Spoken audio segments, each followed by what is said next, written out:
This is y'all. I'm not saying which part of this is y'all, but it's y'all. Etsuro Kurosu is a young man going through serious depression. He doesn't work or study and his parents have cut him off, so his apartment doesn't have power, water, or internet, and it's full of trash as well. He's a brokey, chat. But it's okay. Every brokey could turn into, you know, something bigger than that. One evening, he can't take it anymore and decides to kill himself by putting a belt around his neck and hanging it on a shelf. His body's survival instincts kick in and begin struggling against the belt, which causes the shelf to come off the wall and fall on top of him. While Kurosu lays on the floor in pain, he suddenly notices a beam of light entering the room and makes a very important discovery. The falling shelf has left a hole in the wall. Oh shit. When Kurosu looks through it into the Okay, that's kind of cool. apartment next door, he's shocked to find his neighbor is a beautiful young woman, Ryo Miyachi. From then on, Kurosu spies on her every day. So, you trying to tell me this serial killer hears a crashing sound on her wall? You know, you might glance at it, right? You're like, oh, it's the other dude. It doesn't see a fucking hole in her wall? Is that what you're trying to tell me? Notices Miyachi is a college student, but nobody visits her, so she mustn't have any friends. One afternoon, when she suddenly disappears out of sight, Kurosu leaves his apartment and goes to her door to try to listen to any sounds and even peek through the mail slot. Yo, he's a one of y'all, bro. Only to step back when he notices a visitor can see what he's doing.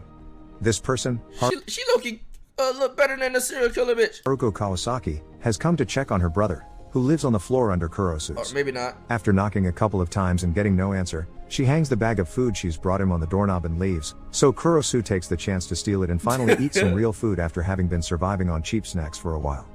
Once again, his creepy activities are interrupted, this time by Miyachi herself. They introduce themselves with only their surnames, then Miyachi invites him to eat with her at her apartment because food tastes better when you have company. They share a lovely dinner together and Kurosu returns to his place in a great mood thanks to Miyachi telling him they should do it again sometime. Yo, is he tall or is he standing on something or is she short? He starts going over often for meals while still spying on her, and one day, he makes up his mind and asks her why she wants to hang out with a NEET like him, to which she replies that them connecting so well is the only thing that matters. Yo, this nigga beat the fuck out of his dick after this interact. Bro, you know he pulled a y'all, bro. He went in the crib and just destroyed his cock, bro. Matters to her. These words truly touch Kurosu, so when he returns to his apartment later, he covers the hole with a piece of paper. He's quick to take it back, however, when he hears her door open in the middle of the stormy night. Miyachi is wearing a transparent raincoat and has a box cutter in her hands, but most importantly, there is a man in the room with her.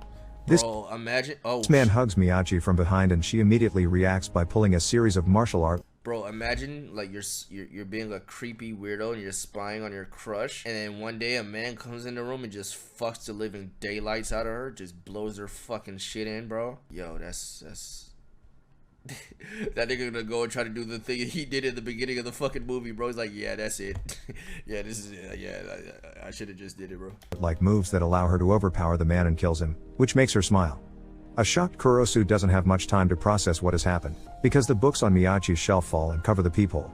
While he tries to decide if what he saw was real or not, a mysterious van full of people parks in front of their building and someone knocks at his door. It's Miyachi, looking normal and cheerful, asking with a pot of food in her hands if they can have dinner together in his place this time. You have no power, After moving some trash away and lighting up some candles, they share dinner and Miyachi tells him hanging out with him helps her. I don't know about y'all, but if in a Florida house, no power, that shit is hot. Figure out if she's normal. I do not want to be in there, bro. Later, after she goes back to her apartment, Kurosu uses a chopstick to push the book from the hole and sees the room as pristine, which makes him think the murder he saw was a hallucination after all.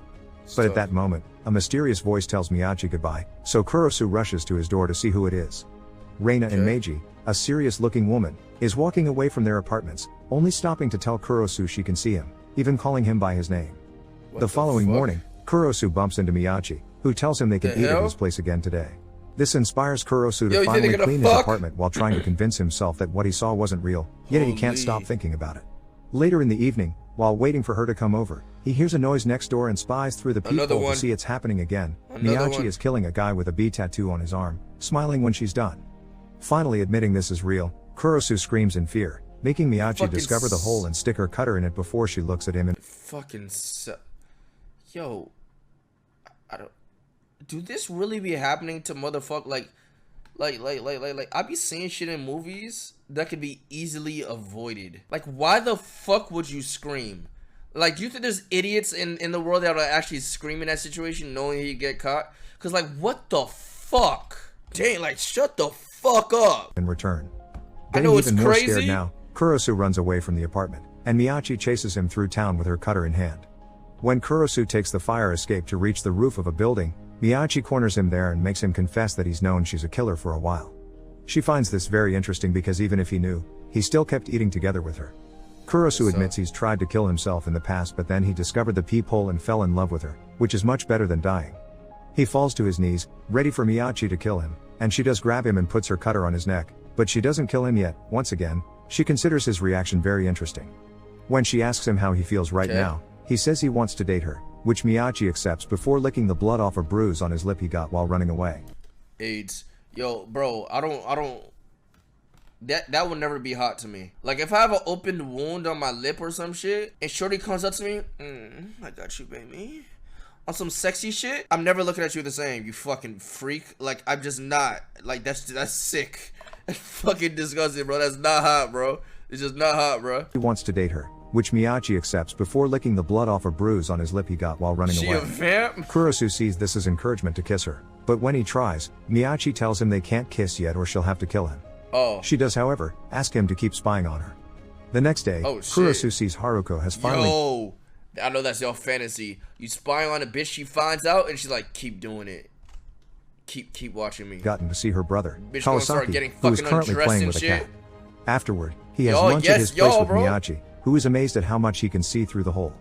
After admitting that he likes everything about her, he promises to get a job to be a better boyfriend for her. Kurosu ends up working at a convenience store, and every time he has to use a cutter to open one of the boxes, he can't help thinking of Miyachi's murders. This doesn't stop him from still dating her though. Miyachi asks him out on a date the next day, which turns out to be an excuse to make Kurosu carry her microwave to the university because the one at her lab broke down. At first, he doesn't feel comfortable being surrounded by successful people, but soon his mood improves when Miyachi introduces him as her boyfriend in front of her admirers. While having lunch together, Kurosu tells her he may retake the entrance exam next year to become a suitable man for her because he can't imagine a future without her. Miyachi, however, is amused at the idea that this motherfucker is a S word to the... What are you telling her all this for, bro? I'm gonna go take this exam because I cannot imagine a future with a... Shut the fuck up, you fucking loser. And just do this shit. Stop all that talking, bro. He needs to be suitable for a murderer who isn't planning to stop killing anytime soon.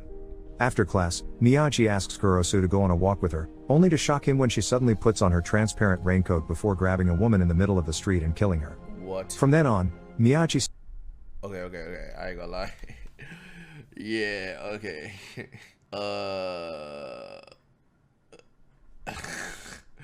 That's getting weird. This is getting a little weird, bro. Starts going out on dates with Kurosu and killing people in the middle of them, which is some sort of twisted sign of affection. Kurosu wonders if she kills randomly, but she confesses she has some personal rules, which includes a list of local criminals. This makes Kurosu wonder if he could consider her an ally of justice, but that still doesn't sound right. So she on some the most shocking thing regarding this whole deal is that not a single one of her murders has appeared on the news. One afternoon, after chatting with his neighbor Kawasaki about how cute cats are, Kurosu meets with Miyachi at the park and shares some Papiko with her.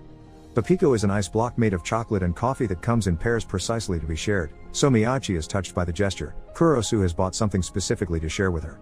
Kurosu's life starts to improve thanks to his... What if she kills somebody like that he knows or something? New job. His apartment finally has power again and he can buy a new phone. One day, while working the cash register at the store, Haruko comes over to buy some snacks, and Kurosu gives them to her for free because he's feeling guilty over the food bag he stole the other day. In the evening, when he gets home, he finds a message on the peephole telling him to wait in his apartment at 10 p.m. When the time comes, Kurosu looks through the peephole again and discovers Miyachi has kidnapped Kawasaki. I knew it! That's why I said it. They kill somebody he knows, and then that's when he's gonna start fucking feeling like, nah, like this is a little bit too much. Like, I can't do this shit. He tries to ask her not to kill him, but Miyachi just tells him to keep quiet not to be caught and proceeds to kill their neighbor. Right after she's done, Reina and her team arrive in their black van and clean the entire crime scene, which explains why nobody has found out about all the murders yet. Kurosu goes to Miyachi's apartment and demands some answers. Reina explains that Miyachi is a great killer because she does it quickly with a clean cut, and there are many people out there in need of fresh bodies. This still doesn't explain why Miyachi would kill Kawasaki of all people, so Reina takes him to his apartment and shows him the truth. All this time, Kawasaki has been torturing the stray cats he befriended. What? Reina doesn't understand why he looks... Oh, no, that's... That's fuck. I thought he was about to say it's like a sex dungeon and he keeps like women in there or some shit. What the time, Kawasaki has been torturing the stray cats he befriended.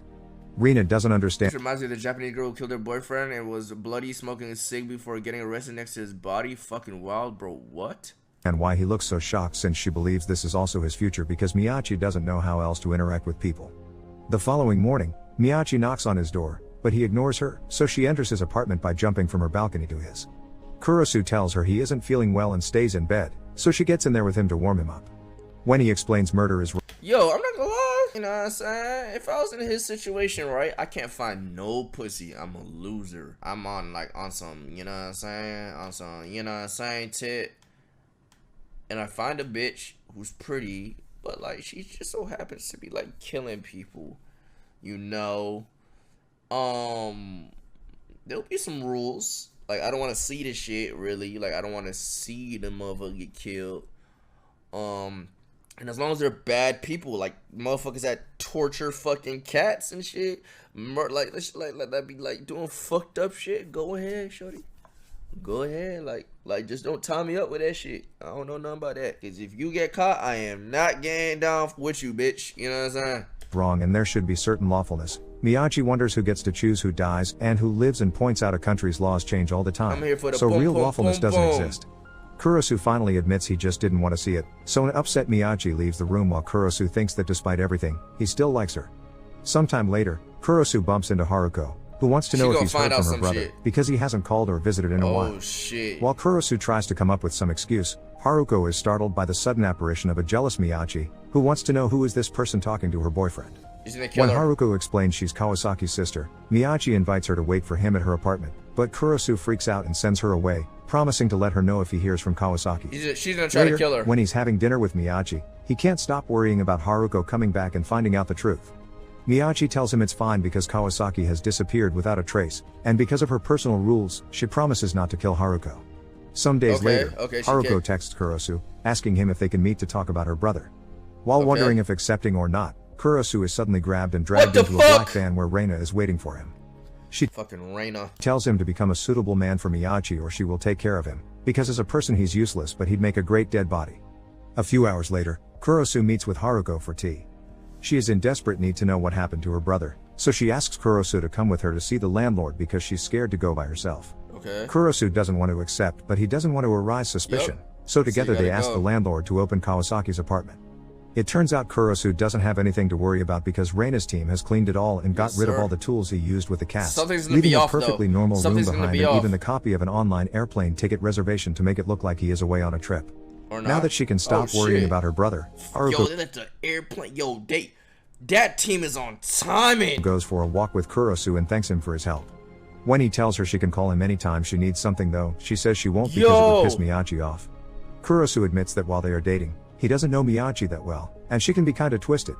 He thinks he's way over his head.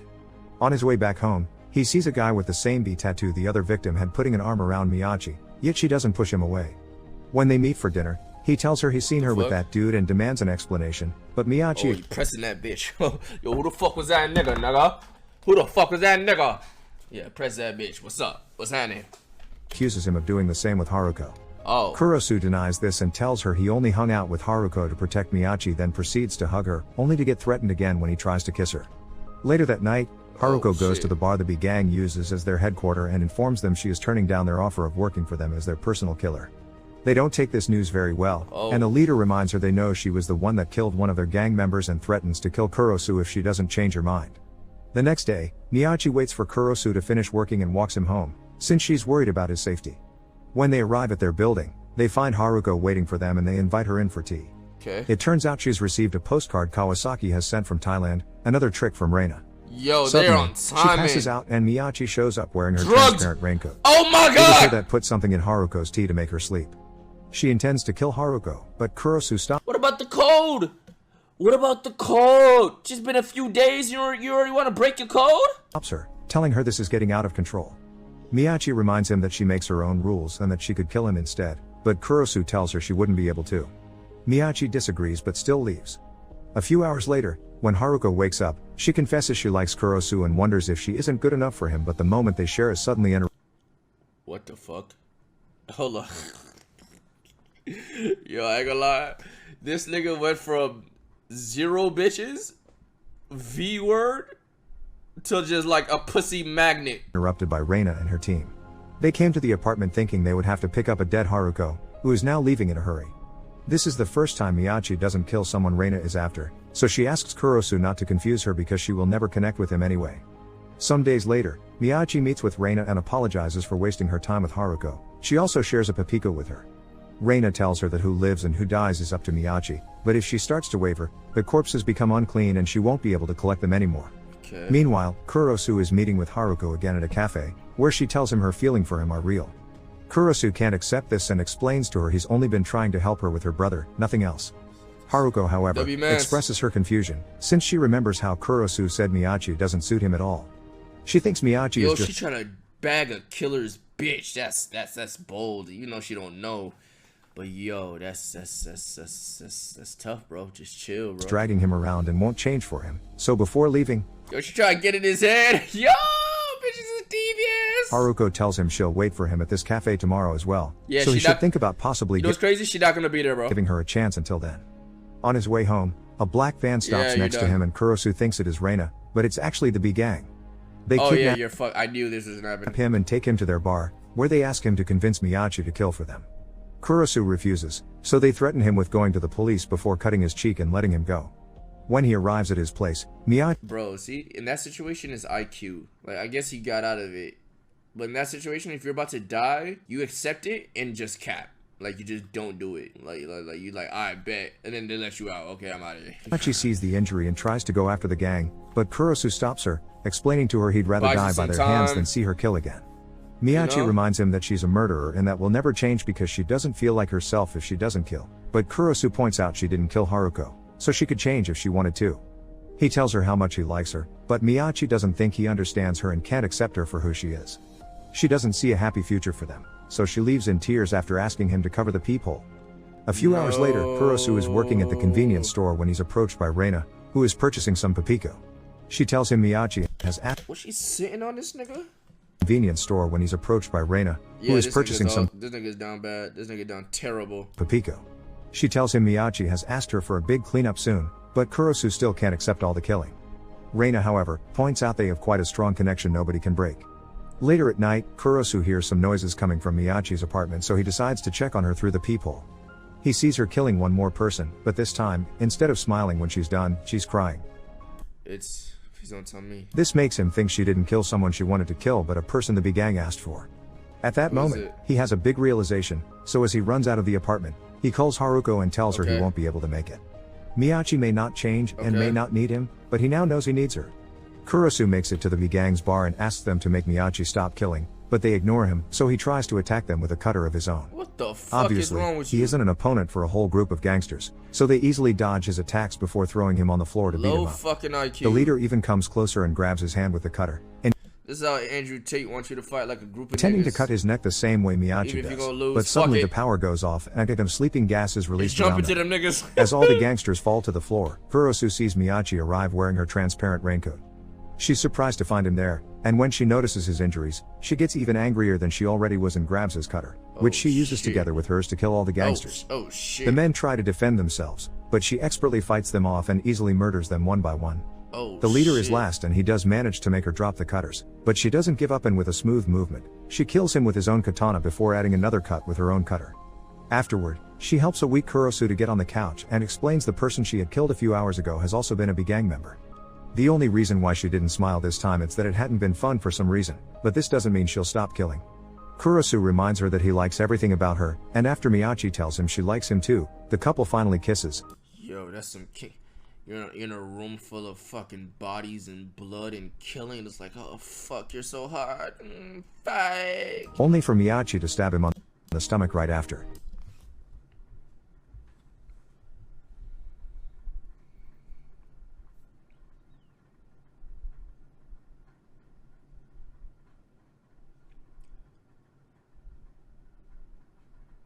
You cheeky little bitch.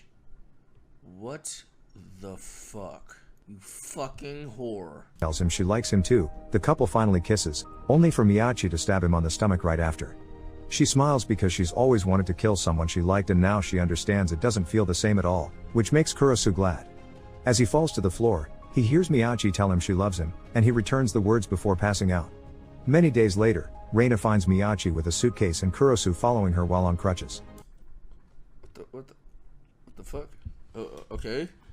He just had a, I don't know, he had a fucking sage ult next to him or some shit. I don't know what's going on. She asks if his room should be cleaned by her team and they agree, so Reina leaves to work on that before telling Kurosu that just because they're going to live together it doesn't mean he should stop spying on her. As they walk away, Miyachi tells him she won't kill anymore but one day she kill him, which Kurosu gladly accepts because his artery belongs to her. Suddenly, Miyachi realizes they never learned each other's first names, so they introduce each other properly as they shake hands. Make sure to subscribe and turn on notifications so you can watch more videos like this. Thanks for watching. I need her. Okay, that was an interesting ending. I just wanted to see how it feels to kill someone I love. Sage ult revive the nigga. You know what I'm saying?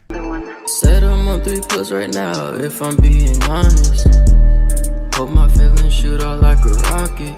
Niggas thought they had the swag, but I'm really on it. Look at you just window shopping that new bag I bought.